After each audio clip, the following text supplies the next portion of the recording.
The DJ Roundtable Show is live. It's the DJ Roundtable Show. Tell another DJ about the show. Please subscribe. It is Tuesday night. It is 8 o'clock. Do you know where your DJ's at? I know where I'm at. I'm here with you. Yes, it is another DJ Roundtable. And it is summer. So we have DJs who are out on gigs. We have DJs who are out with family. And we have DJs who are, trying to go on vacation and enjoy themselves. So there's always, in and out with people. Sometimes people have things going on. Sometimes people have, nothing in there. They're here sharing their knowledge and sharing their information. First thing first, I want to thank you if you're here live and you're in the chat. Thank you so much for coming in tonight. As always, we're here live on Tuesday nights at 8 o'clock Central Time. Hey, what's going on, Jim? I see you. We're here Tuesday nights, 8 o'clock Central Time. That is 9 o'clock Eastern Time, 6 o'clock Pacific Time. So if you're out on the West Coast out there, it's 6 o'clock your time. So it's way earlier. If you're somewhere else, just do the conversion. Again, we're Central Time here in the United States. And as well, we have people all over the country.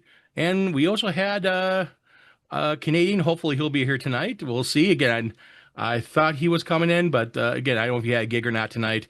Have to see. And it's one of the things that we do a lot of fun things here, and we talk about a lot of different covers of topics, but we're not the only ones doing it. So if you get a chance to, there's a couple others. Unfortunately, Sean is not here right now. He does the DJ Biz School. If you look him up on YouTube, he has the DJ Biz School on YouTube.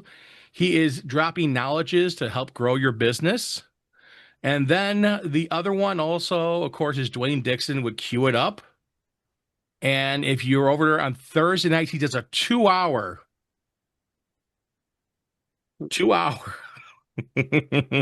plus a show. Him and Mikey Mike, they get together and they have a lot of great topics over there.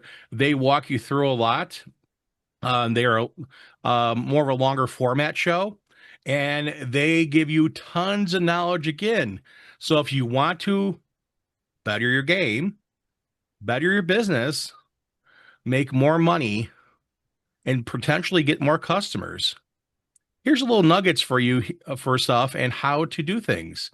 And again, marketing you have with DJ Biz School. We have some marketing here. You also have also with Dwayne and Mike, they have some marketing and other information. And it's always a pleasure with them. And it's always fun with them. And I was teasing Dwayne the other day about you're coming up in 2 hours. Mm-hmm. That's like saying, oh, you can go another hour, because every time we get too close to where we should be ending the show, I'm thinking we're going to bring it on home. Then he gets to talking, and then I love Mike. Mike has a lot of great stories. Here's one of the things: we try to keep our show to an hour, and we have DJs from usually all around the country. Tonight we have New York, Ohio, Wisconsin, and myself here in the great state of Illinois, just outside of Chicago, not even the same county. But what's going on here this week is Marquee, which is not far from my wife's work, and it's about 45-minute ride from me. I know some great people were there tonight for Marquee and today, and it's going on tomorrow and Wednesday. Tomorrow's Wednesday and Thursday. So if you can, there you go. Oh, Kevin's almost to my place. Good. I'll put your seat right next to me. I got another microphone here. Usually if I do stuff with Tracy, when we talk to clients, she sits right next to me. She has her microphone. So that's the cool thing. And it looks like Brentley's having a little problems there. But, oh, man. Do me a favor. If you're not part of the 77.4% of the people who are not subscribed to watch the channel, but subscribe. Jump in. Click on that subscribe button. Click on the thumbs up. Click on the bell icon. Get in on the game. And again, speaking of DJ Biz School, look who we have. I said it, and he appeared. Hey, you made it. All the way from the great state of All Georgia right. is Sean. I'm glad to see you here, brother. Heard my name and had to come running. Well, telepathy. And if you guys have not known, right now in Chicagoland and probably most of the country here in the United States, it is very hot. We got to 80, we got to 89 or 90 today. Yesterday was like 97, and then you had the humidity now, it's like 104, 103. So yeah, it is been a warm past few days. It is summertime here, even though officially summer just started. Uh, but it is warm. I'm sure it's warm where you're at. Dwayne, I'm sure it's warm by you. Chris, I'm sure you're getting the heat too. Brentley, he's in Wisconsin. He's probably got some heat going on. And we got some thunderstorms probably coming through tonight too as well, which I don't look forward to, but we need the rain. At least it takes down the allergens that bother me. So make sure, again, like before, follow the channels, both on Twitch as well as on YouTube. Make sure you follow also Cue It Up and the DJ Biz School. They're both, again, wealths of knowledge. Now, Sean is, because he's so busy, I was not expecting him here today. He's got tons of corporate gigs and all this other stuff going on. I talked to the poor guy. Oh, well, literally, we lost Brentley. I talked to the poor guy, and it's always he's got like, you heard both ends of the candle lit. Well, he has both ends and the center lit. It reminds me of my wife when she was going to college, working her job and doing this, and she graduated. She got her degree 2 years ago, 3 years ago. It's been a couple years, but she went back and got her degree. She first got her associate's, then she got her bachelor's. So, yeah, she went back. I'm still quite a few credits shy of getting my associate. So it is what it is. Life gets in the way, and I don't want life getting in the way of your world or your life. So make sure you tune in on Tuesday nights. With that said, let's start this beautiful round table, and Brentley will join us, and I'll go through it with him. Hopefully, it's just a slight hiccup in his interwebs up there in the great state of Wisconsin. Maybe he's got a little too much cheese, or maybe it's because he's a Packers fan, I'm a Bears fan, and The cheese is melted. the cheese is melted. But we also have Sean. Sean's another Packers fan. I don't know why, but you know, whatever. I still love him. He's gonna start saying "Go Pack, go." But it's fun, you know. Go Bears. There you go. But it's one of the things that you know, I was thinking earlier today, as well as I always do every day. You were thinking? I was wondering thinking. that smoke was coming from Yep, the smoke. west. You smelled the burning. You're right. You smelled the burning all the way up there in New York. So I was thinking, when something goes, oh God, You lost it. oh man, I think we gotta turn off his camera. I could turn off his camera remotely. I should. I think this is where I should Green start. Bay. I think maybe I should start playing the Chicago Bears, Bear Down Chicago Bears, and then the you know, shuffling crew, and you know, dude, 85 Bears and all the great stuff, you know. But in all seriousness, I was thinking earlier today, we've been pretty good about making sure stuff works. And I don't know about you, especially you get new stuff, you test things out, and you want to make sure it works beforehand. I just received a new item that we're going to roll out. I do the audio guest book, and I purchased and actually have next to me now a video guest book. It records video. I've seen those. Oh, Yes. And I'm going to grab it. they are pricey. Yeah, that's the one I've seen. So I Is got it one of these. plastic? It is plastic on some parts are metal. Like this right here, the receiver is metal. Metal. There's some parts of metal, but it is a plastic. It is weighted. This is actually down here opens up. So I think originally when these were made, they were banks because I have a key for it. And that key unlocks, opens it up.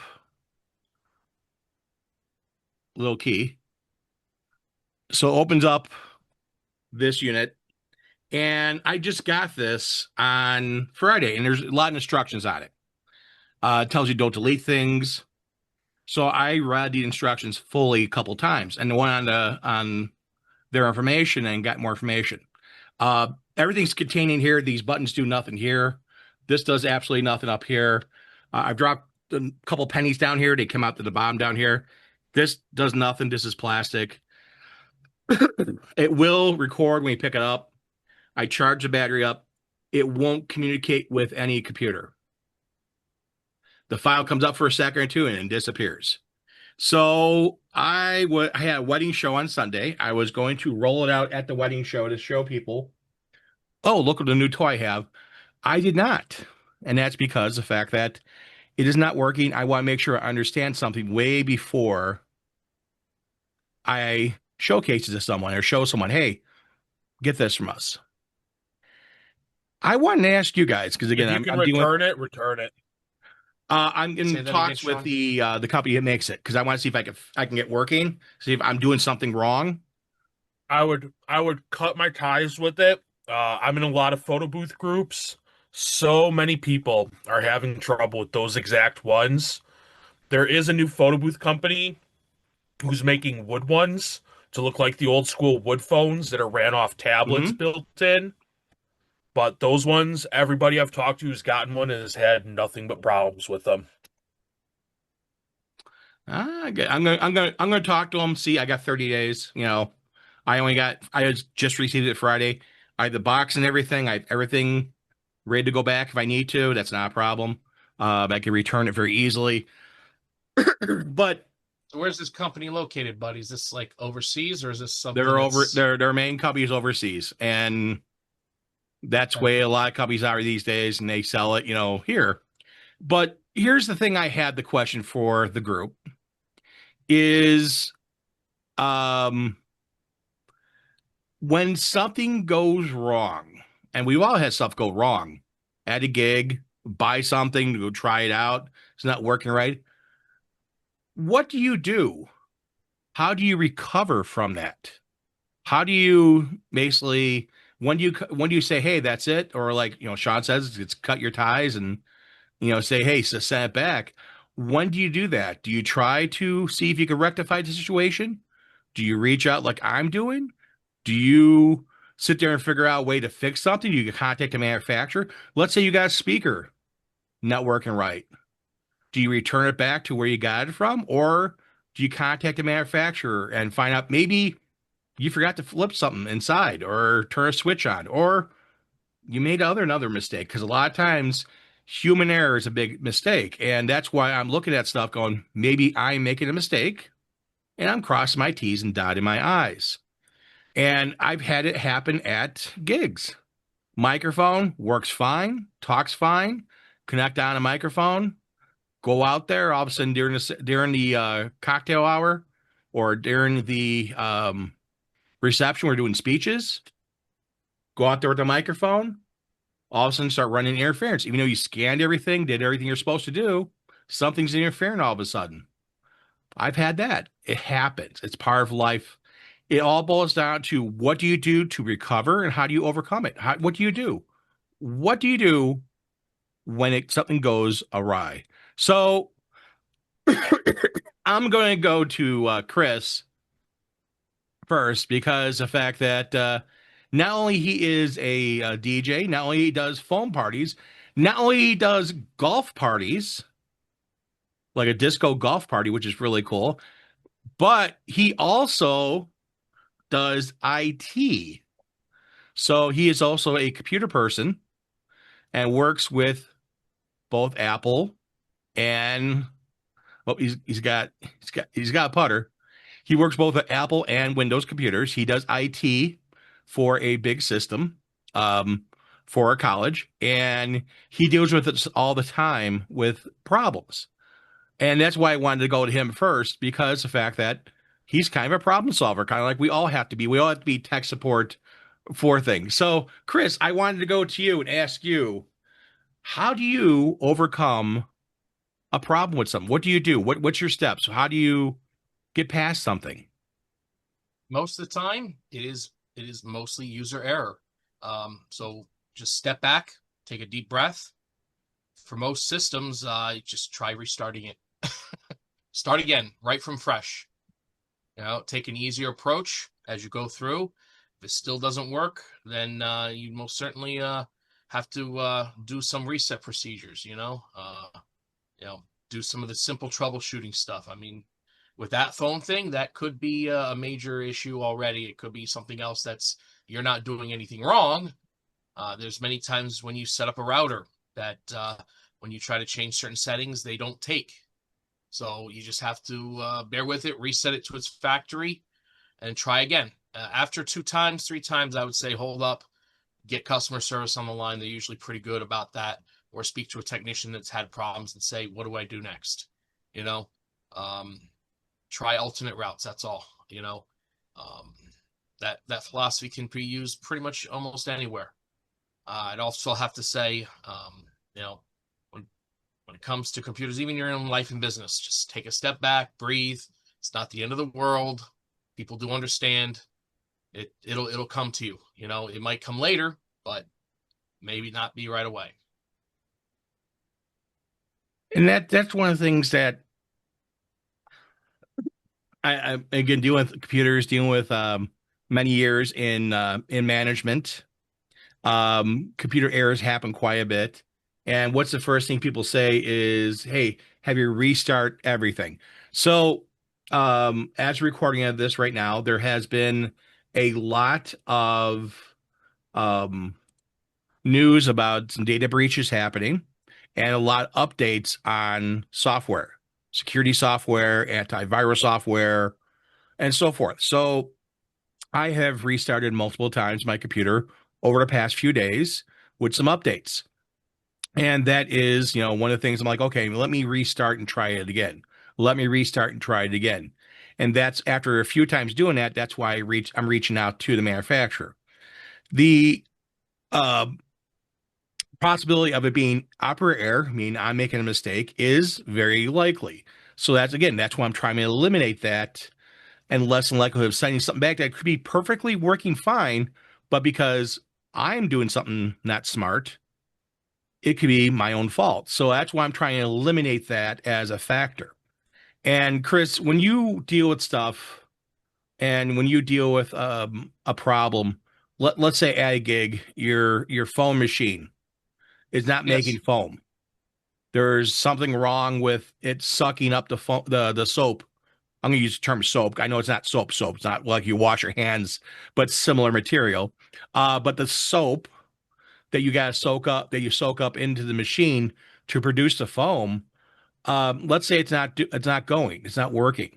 Do you shut everything down and take a second or two and tell the kids and people, hey, give me a couple minutes, let me see what I can do? Do you just turn a sprinkler on and say, hey, you guys are now just going to get basically Well, a fun shower, or do you say, do you just throw everything on the ground and run away crying? What do you do?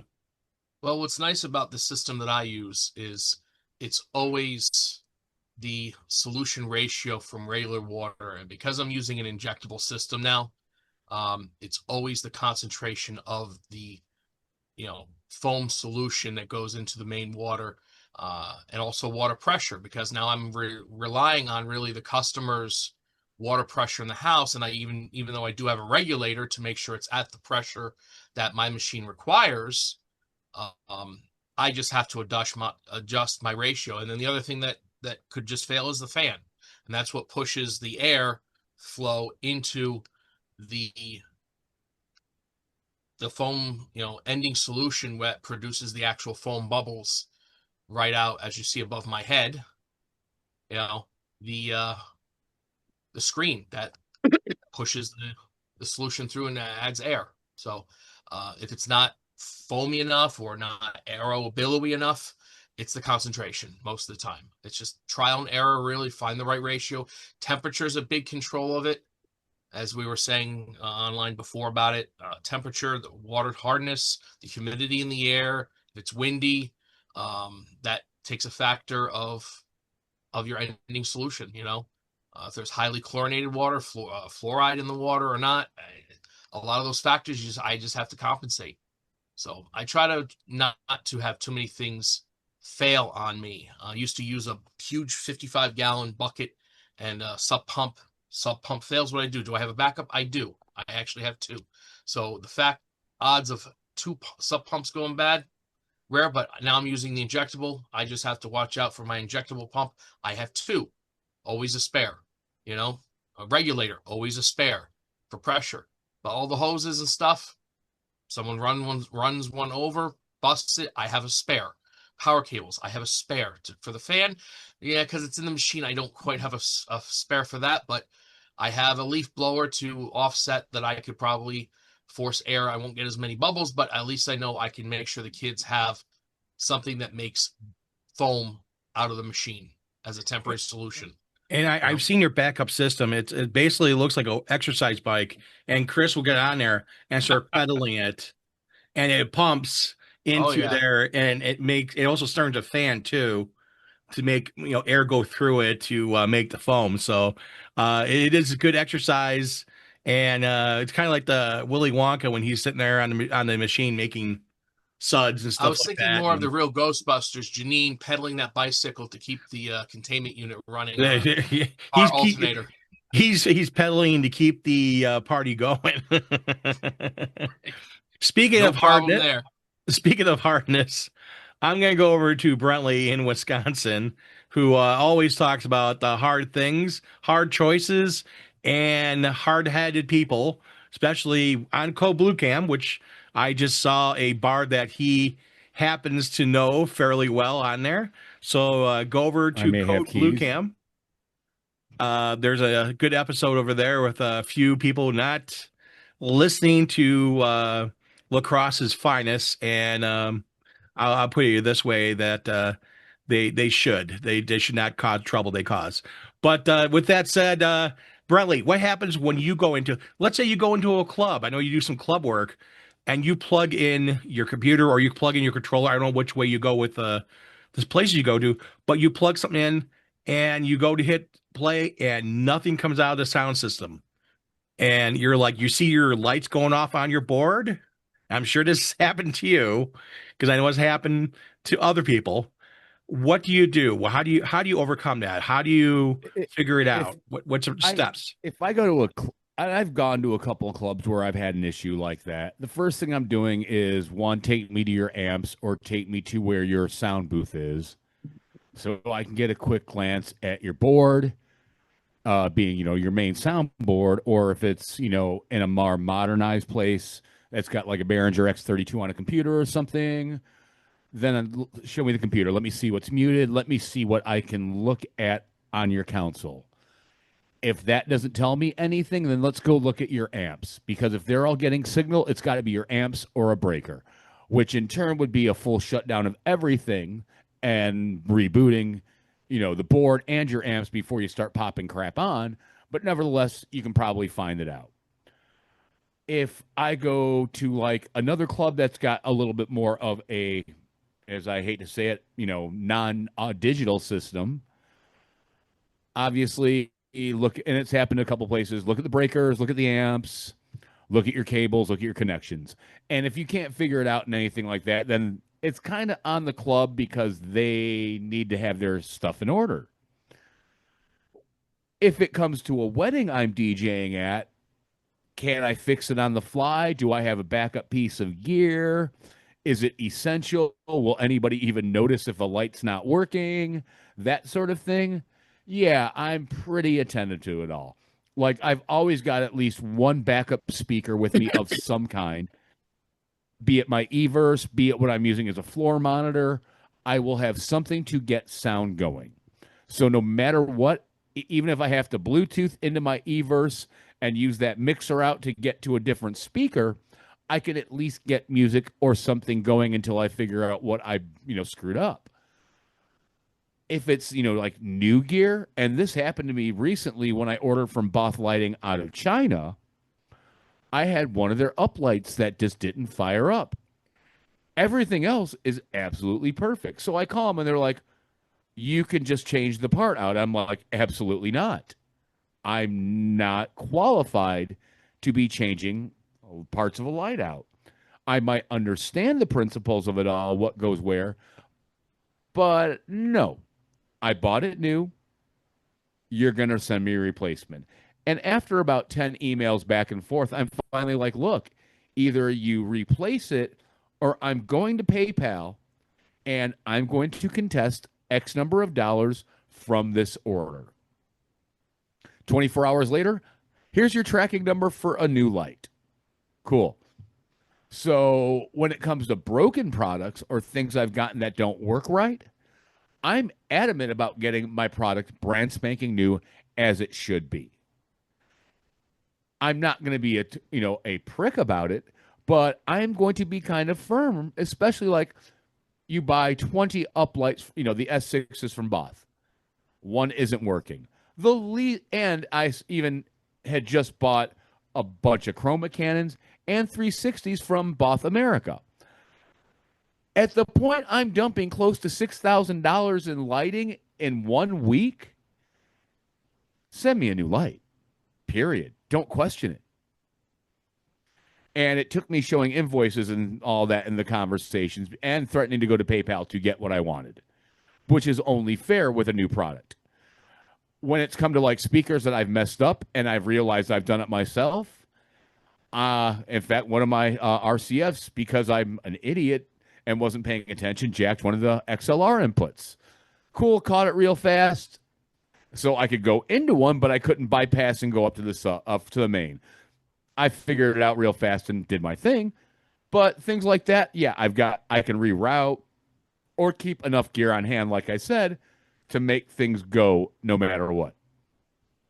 And that's a big thing, like I think I was watching you on DGTV News the other day talking about having a backup cable, having all your backup cables, at least enough cabling to get through the night.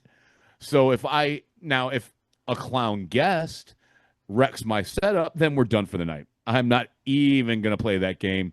You knock something of mine over, you break a cable, break a speaker, we're done.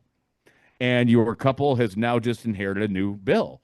And yeah, I have insurance. Yeah, I have a deductible, but I'm not going through my insurance company for your guest.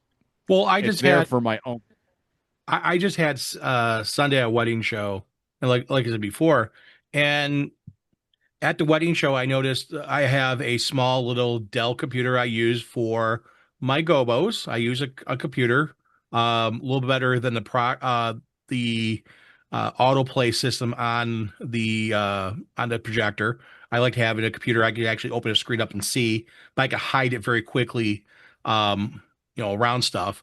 And then I use it for a few other things. But I use it at the wedding show because I put up a small, and I say small, but a 32-inch monitor that I run a slideshow on with pictures and video of the venue I'm at, because I'm there, at least 4 or 5 times a year, and I do, gigs there. So we have plenty of pictures. And well, I noticed the power cord coming out of the power brick was broken.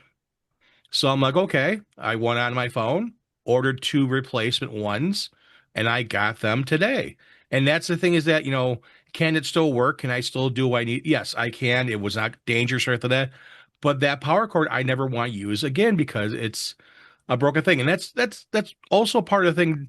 Are you catching things that are broken and are you replacing? Again, cables are cheap, speakers are not. But are you fixing things? Again, breaking a XLR on a subwoofer? Okay. You got taking it for service? I'm sure it costs you a few bucks, but you can get that stuff serviced. Oh, yeah. And see, the other thing, like you were saying, maintaining your equipment, that's a big thing to avoid running into those issues. I am OCD, anal retentive about my gear.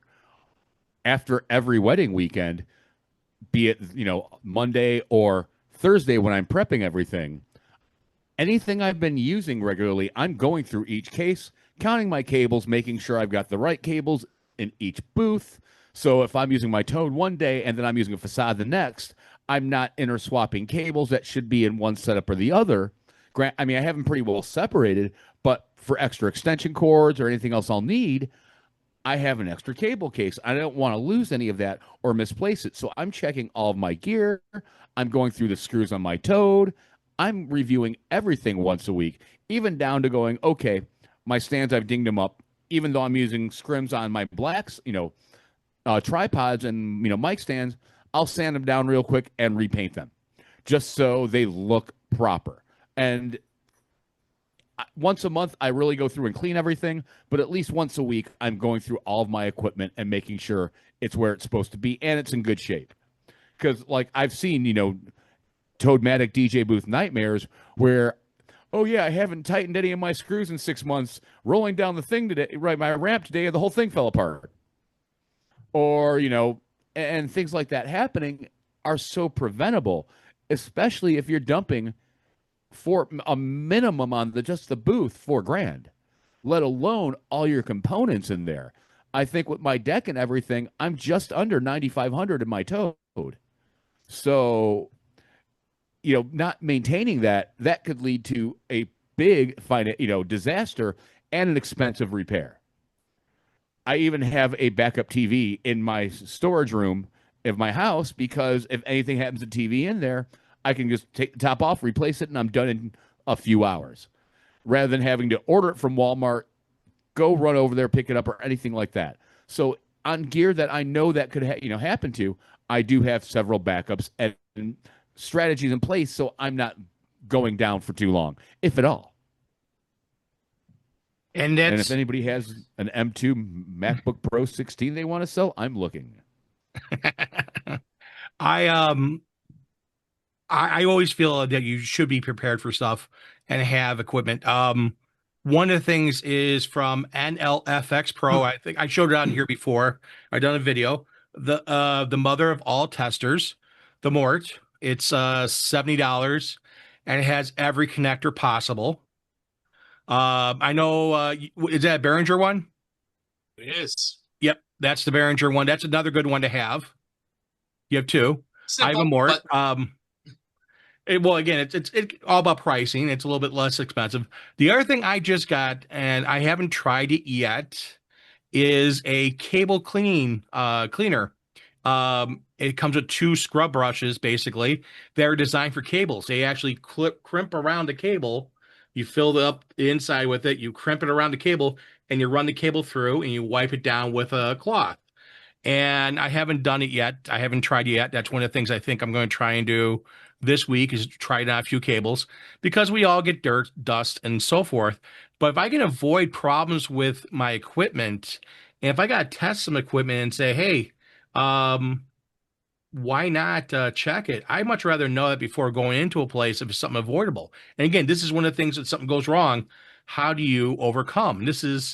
I know it's broken now. That way, when I go to the gig, it's not there. And one of the things also that we do is our speaker setups, each speaker system, 2 J8s or 2 Maui 5s, the DBs. We have a tote that got from Home Depot. They're heavy duty plastic totes. And in there is 4 XLR cables, IEC cables, different lengths, an extension cord, a Furman power strip. So it's a few things in that tote. It's not just 1 or 2 things. And then, like on the RCFs, the poles, there's black and there's white on the J8s. On the LD, we have black and white. So we have separate setups for each black, each white one, and we can grab that. Okay, hey, we have a white speaker. Grab the white tote, and it says on the outside, with a P touch, it says, RCF J8 white. So you grab that tote. In there is the white sticks and everything there, and especially like the speak-on cables for the white one. We got white speak-on cables. So connect the top half to the bottom half is a white cable, and that right there is a great thing to do, because then I know. But if something goes wrong, how do I replace it? I have an extra white cable. Why do I have an extra white cable? In case something goes wrong. You never know. I don't buy one of something. I always at least buy two if it's for one item. One, it's kind of like the one to show, one to go kind of thing from retail back when I worked retail. But the thing is that this is for one main. If that main goes bad, I have a replacement. I have a backup plan. So I'm going to go over to Dwayne over in Ohio, who again, he was a teacher. So again, another person who's very, very prepared for things and thought and thinks things out and is very logical on things. Dwayne, how do you overcome problems? What happens when a problem occurs? Do you just throw your hands up and run away, or do you charge head on into it and say, let's get this fixed? Yeah, it depends on what it is. Just like last week when I did my Juneteenth event, it was like I plugged everything in except for my mics, and everything was working. But then when I plugged my mics in, the it's like a the switch or a fuse went out. So I had to try to figure out what was going on with that one. It was one of those outdoor switches that has the reset and test. So again, I problem solved and tried to reset it, and come to find out that whatever voltage was coming out my rack from my mic set was setting it off. So as soon as I unplugged that, the system, turned back on. So it's like always go if something goes wrong, like electronically, always turn it off and then turn it back on. And then two, I always gotta check the cable connections and make sure everything's working on that one. And then I always gotta look at buttons, especially on my mixer. If I know that the lights are moving, I don't hear anything. Somehow when I took my mixer, I could have accidentally hit the mute button, that kind of stuff. Um and then the wedding I did Saturday, I noticed that there were like static throughout the sound, because at the time my the speakers that wasn't directly connected, I was doing it wirelessly. So with that, that's an issue where you just have to roll with it. It wasn't too bad, but it's just the fact that I heard it, and as DJ, certain things aggravates us that won't aggravate the crowd. So in that situation, you just have to bear it. But also, sometimes if I have because I didn't want to plug in too many extra stuff, like with that or my wireless units, you can plug they can still operate by plugging them into an outlet. So if I really wanted to really take care of it, I could have plugged it into an outlet, because sometimes, even though I charged it, it may not be charged enough. And then once they start losing power, that's when you get all that funky stuff going on. But usually I try to have double or triple stuff. And then I always carry just junk, like connectors. Because just like again, Saturday, I did what you told me to. Sound was perfect, but in that room, the sound was perfect. I didn't imagine that on the outside, it's just like a living room set. You have your living room and then your dining room. It's just an archway. I didn't think once you pass the archway that there would be no sound.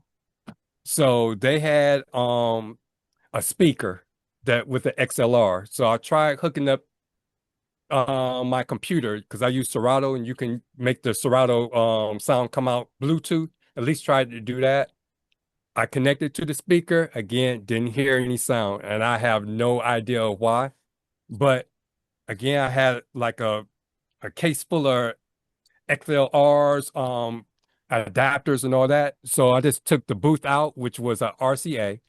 So I did have an XLR RCA, so I had to just jimmy it and run a long cord. So it's just like having a whole bunch of extras. Even though you think you may not need it, you may not, that might be the time. The time that you don't bring it, it's the time that you need it, and it could settle it. And basically, if something goes wrong, I don't try to fluff it. I try to deal with it and do it discreetly, but sometimes you just have to just say, we're having technical difficulties, and this is better to just stop, deal with it, and get it back up going quickly, as opposed to making it longer by not really thinking because it's just something simple as hitting a button, but you're panicking. So sometimes it's just better, just like what Chris said, just stop, explain, oh, we having technical difficulties and deal with it. And I have to do that almost every Sunday with our old church with the You go, streaming. MacGyver. Yeah.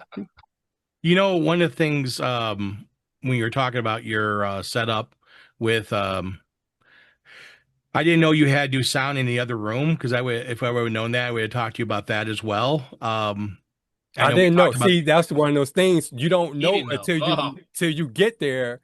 And then because it's just like what you said, when nobody's in a room, it sounds great. Because I almost was tempted. That room was small enough. I was like, do I really need to bring the extra ones? I'm glad I did not do that and listen to you. I'm so happy I did it. And it was great. And then by them having the extra one, now I know I'm gonna go out and buy a small either 10 or 8 inch, something I can, even though I don't have a lot of room in my car, I can at least put that speaker in my front seat to always have that satellite speakers. So next time that happens, I'll at least have, because that group just wanted sound just to be able to hear. They didn't need it to be full blast. So I'll make sure I have it next time. So that's another thing. Just always be prepared and think ahead and have it ready to go. Dwayne, we know you a Boy Scout. You definitely prepared.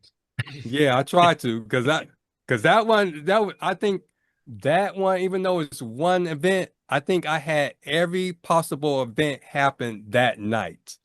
Everything that could happen happened. Lighting, And audio, power, yep, right? Everything. You yep. did you cross your I's and dot your T's that day? Oh, but this time I remember to bring my speakers. I didn't leave my speakers at home. Okay, good. Now, did you remember your headphones? I've had that many times. Yes. You just forget their headphones. Yep, I had my headphones, and then too, because I was so anal after the junior prom, to make sure I always have that checklist. So I made sure I had that checklist, so everything was good to go. Nice. one of the things also, have you guys heard this or not? And I've learned this from a few other veteran DJs. If your headphones actually break, you can hook up a microphone up to it and hold the microphone up to your ear. The microphone will be reversed and you will hear a sound through your microphone. The other thing also, if the microphone breaks, you have no other replacement microphone, plug your headphones into the mic jack and talk into the speaker. It won't sound 100% great, but in a pinch, in an emergency, it will work. Now, again, is that 100%? I would say, hey, it's going to be the best microphone ever. It's going to sound like, the best sound. No, it is an emergency stopgap Hey, measure Peanuts. if it Do the works. Peanuts thing. Whoa, whoa, whoa, whoa, whoa, whoa. It's something, at least you try something. And that to me is always part of what we're here for, learning. We're here to tell what has happened to us. Others can learn from our mistakes. I don't want to see someone else run into the same mistakes I've run into. And that's why when I was talking to you about your setup, that's why I kept on telling you certain things. It's not to be, hey, carry this because, just to carry it. No, it's like, okay, a couple worst case scenarios were going through my mind. Well, this or that. How can you be prepared? And again, I don't want you carrying, 4 extra sets of speakers. But like I said before, a little 8-inch speaker, which you can get a good quality 8-inch speaker. You can get something battery operated. Alpha Theta has a really great unit. And if you get multiple units, they have a wireless system that are not cheap. They're like $1,000 each, but they have a built-in wireless system that you can plug in and run it wirelessly. It's its own proprietary system. And you can run up to 4 speakers on that so that you can daisy chain them.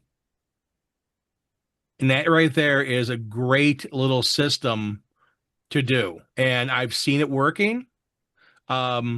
It works very well for most of the time. Again, there's going to be situations that wireless systems won't work right for whatever reason. The sun's not in the right position or whatever. But Alpha Theta put a lot of thought into that. And again, you can run up to 4 on it. It's a private network. It's your own frequency, it's your own service, and it's a closed loop. So you don't have to worry about someone clicking on with Bluetooth and getting onto your speaker as long as you have the Bluetooth part off and then connecting onto it and I causing just see problems. those at the DJX. Yep. this last year. Yep. I would definitely, if I was looking for an 8-inch or a 10-inch speaker, and here's something to think about here. If I was doing smaller events all the time and I wanted a nice two-way speaker, Alpha Theta 10-inch speaker. So for most gigs, again, small gigs, you can do two 10-inch speakers, nice little tight bass. If I want to add some bass to it, let's say I'm doing a little bigger, 150 people, 160 people, 170 people, I drop in a 15-inch subwoofer, a 10 and a 15. You buy a Alpha Theta subwoofer. That way it knows when to cut things off. Always keep things the same brand. It helps out tremendously. In with cutoffs and so forth, and they work together. You put that in there, and then you cut those frequencies. That way, that 10-inch becomes a mid bass. Phenomenal sound, a phenomenal way of doing things, and you can do that with RCF. You can do a lot, but again, with the Alpha Theta, if I connect one up to my system, the other one's wireless. They're also you can run them battery operated. And then, you have a separate system. All you thing I do is power that subwoofer in front of you. You can have a speaker on a stick with no wires connected to it, each side. You buy those single pole speakers poles. I can't remember the company I got, the German company that I have my picture on Facebook. I've shown here a few times. You have two of those and two of those 8s on top of there. You have nothing connected to it. They're basically floating there. They'll run for a good long time, and you have a subwoofer behind your facade. You'll blow people's mind. We're like, oh my God, that sound, where's it coming from? It's magic. It's kind of like sprinkling magic over things. But speaking of magic, I want to talk about a few things. People in the corner here, and we're gonna get to Sean in a second here.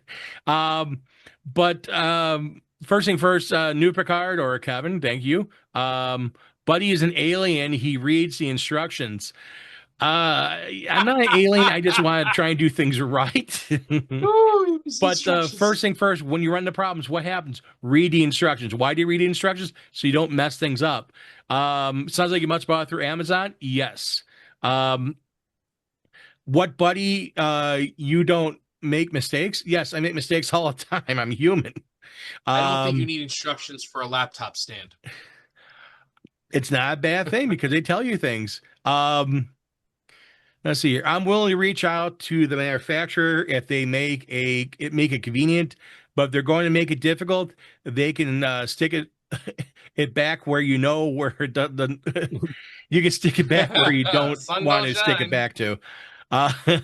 Totally agree with Brentley. I should have to do nothing other than start up.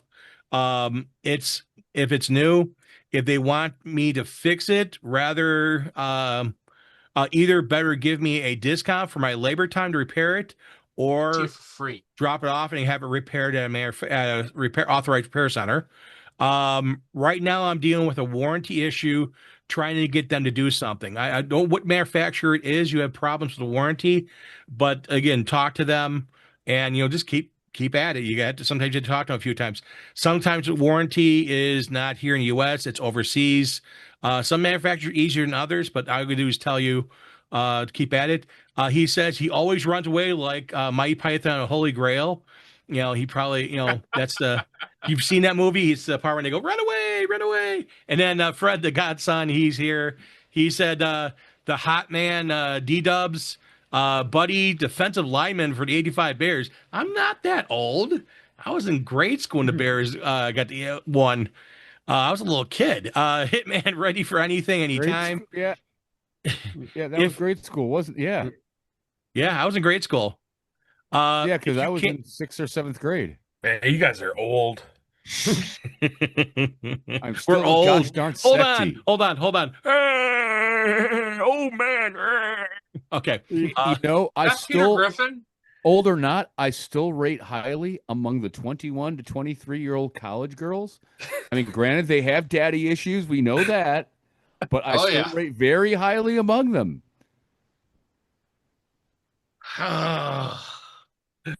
Things that we should not be talking about on here. Dating advice from Brentley. That's for the after hour show, Brentley. Yes, probably why I'm still single too. We love Brentley. Godson goes on. if you can't DJ without headphones, you got to learn the music. You've got to play more. Yes, that you're playing more. You listen more. Yes. Yes, you can. You don't need headphones. Headphones help out a lot with beat matching and you're listening to the beat. But can you do it without headphones? Yes, you can. Just takes a little more practice. I did it with vinyl. I didn't have headphones the first 7, 8 months. I had, turntables. So yeah, I'm old. I did vinyl. Like Sean said, he's ready to put my wheelchair out into the pasture. That says I'm the retirement home. He's probably going to make a picture of me in a wheelchair in a retirement home with two CDJs in front of me, and it's time for Buddy to retire. No. Um, I can't wait until Both Lighting USA makes some speakers, and he's got a little laughing emoji. I don't know if he'll come out with speakers. It would be Both Lighting USA makes nothing, so I mean, well, yeah. He's just selling it. It's Both Lighting in China. He's just a He's distributor. an authorized retailer. Yeah, it would be just like if you, Fred, if you decided to be both lighting East Coast or West Coast or Central or Southern or whatever, you could do the same thing that Rick is doing. Rick just has a relationship with them. He's built over years, and he buys in bulk and then sells it for and makes money. That's his business. He's a retailer. He's like any other retail shop out there. I've heard he takes care of his customers fairly well. I don't know. I've not dealt with him. But Both Lighting in China, which Sean, I'm gonna make sure you have your link down below for Both Lighting. So make sure you send me your link. Sean actually is also an authorized retailer for both. And if you want to have some lighting for both, the link will be down below, and you can get buy it at cost in China, and Sean will get a couple pennies. gets to you pretty fast too, usually within 2 weeks. So some of it's already here in the US. Yep, they have tons of stuff out in California. They have a warehouse in Cali. So if you need to get something, I put my order in at Midwest DJs Live, and my former business partner beat me out of the white 360 tubes, but I had them in 9 days from the day of Midwest DJs Live until the day I got them. And they're they're stellar, like night and day from anything else I've played with. But I'm gonna hurt my own commission here. I've had chroma cannons. I was one of the first in the US to get them. I had them pre-ordered before they released. So was that 2 years ago they came out, I believe? Yeah. Most of my batteries are starting to go bad. Something for all DJs to keep in mind with the chroma cannons. They're sell replacements, but about this time, they're all starting to go bad. They're getting 1 gig out of them, and that's pushing it. And see, I haven't used them that much I haven't put any of my reviews of my gear up yet, but I'm not impressed with them. They're just not bright enough. They are not bright enough. The chroma cannons are cool to do design work. Yeah. They will not supplement regular par lights as far as uplighting. I would definitely go either IR4s or go like the S6s. I love my S6s.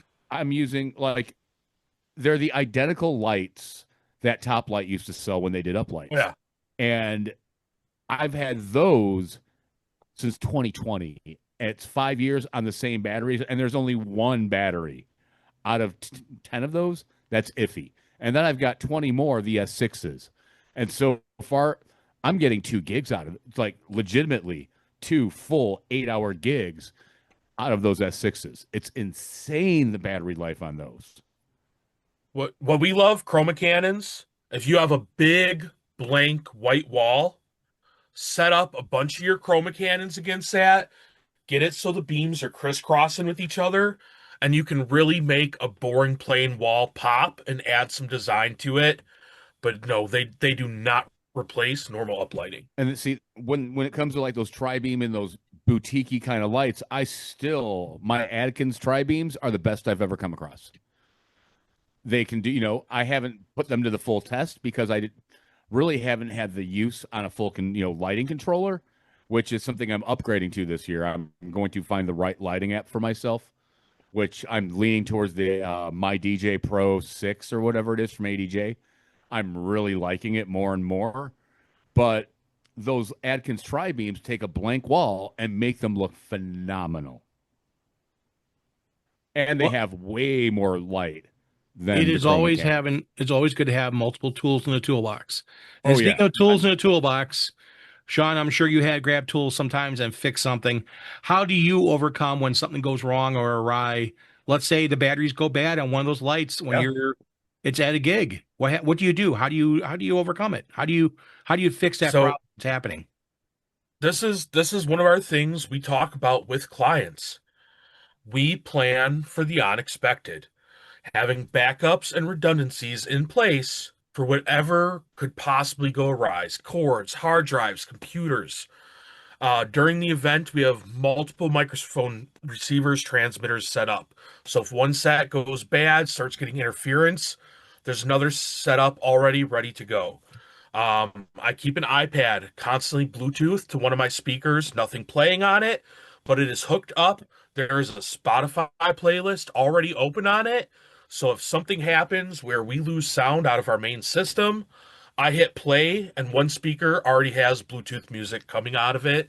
So there is no delay in it.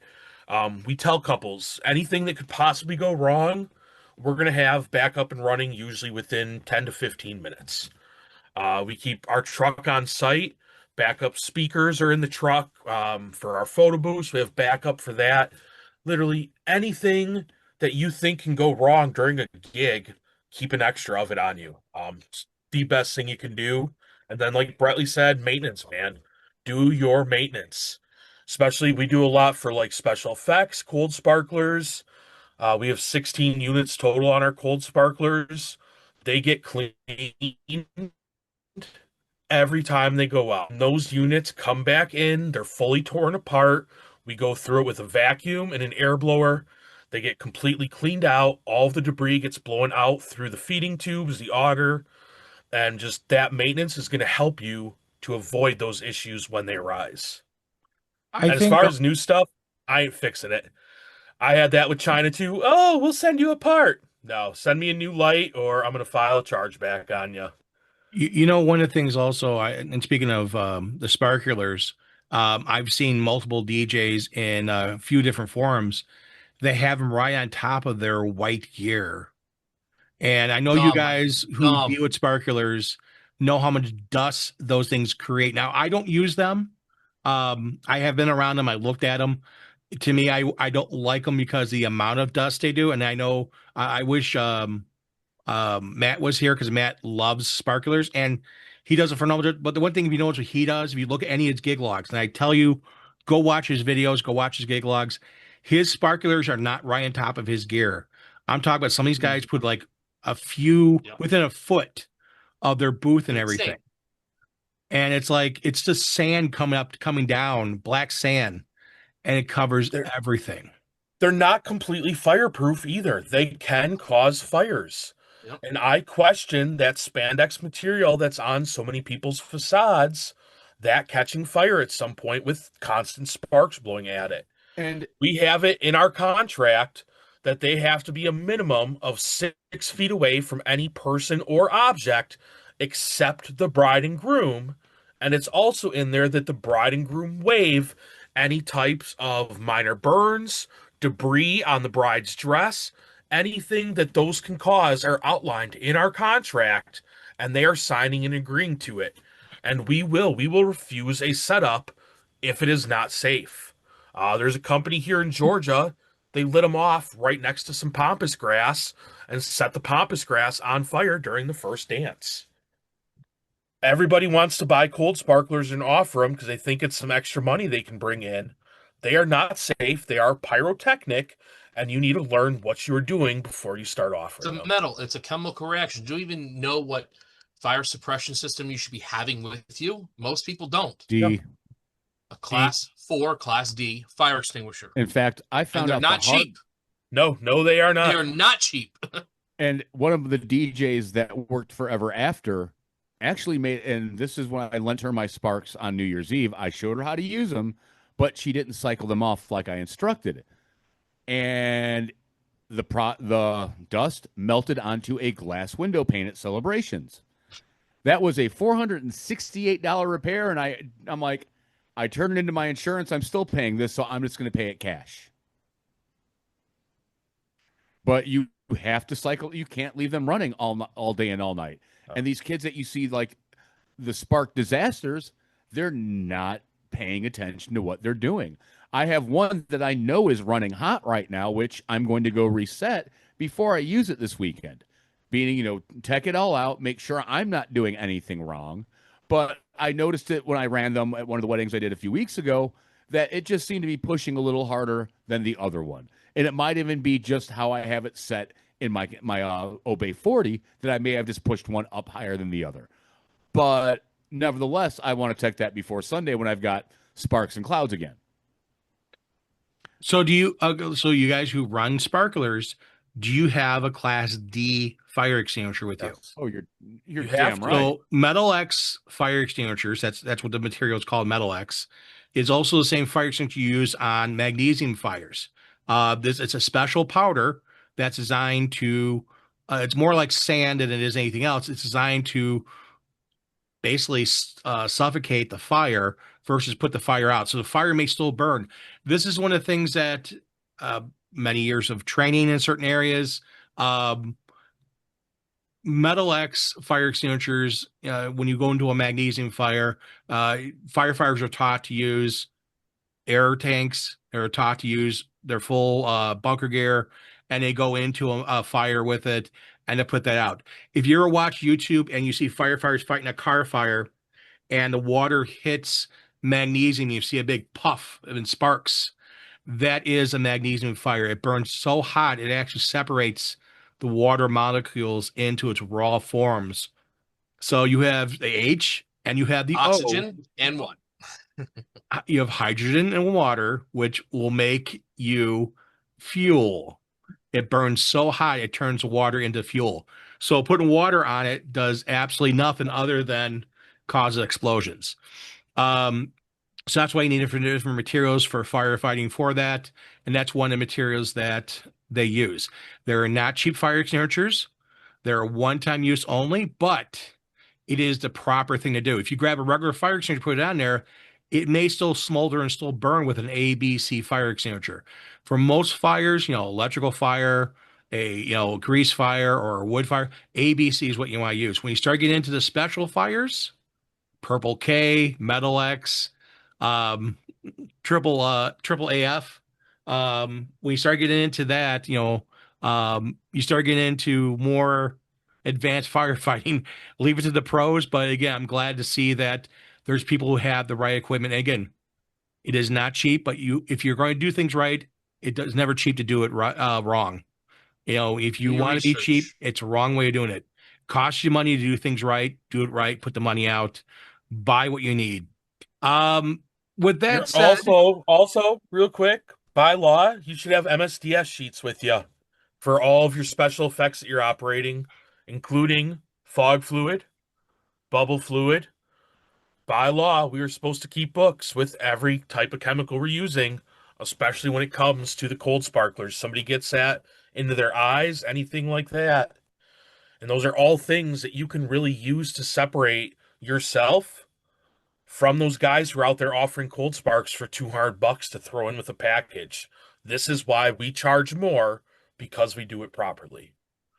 So that is one of the questions that I feel that brides and grooms, if you go into the bride and groom forums, they should be asking their professional, their DJ, do you have this? Do you know what they are? And unfortunately, there's probably quite a few that have no idea. And that's the reason why we do this, is to educate, not to sit there and say you are a bad DJ because of fill in blank. Some people don't know. They're like, really? I have that? This is what it's for. This is educational. This is to help you out to grow your business. This is to help you to separate yourself from your competition. This is to help you to make more money and get more clients. So with that said, I'm actually going to have, I'll have Brentley take us out tonight, since there's only the five of us here tonight. The little family versus usually have 9 or 20 people or 50. It's nice having only a few tonight. So Brentley, Can you take us out really quick, brother? Of course. Thank you for tuning in to the DJ Roundtable Show. Tune in next Tuesday night, same time, same place, for more talk from all of us great DJs. Thanks a lot, man. Good night, everyone.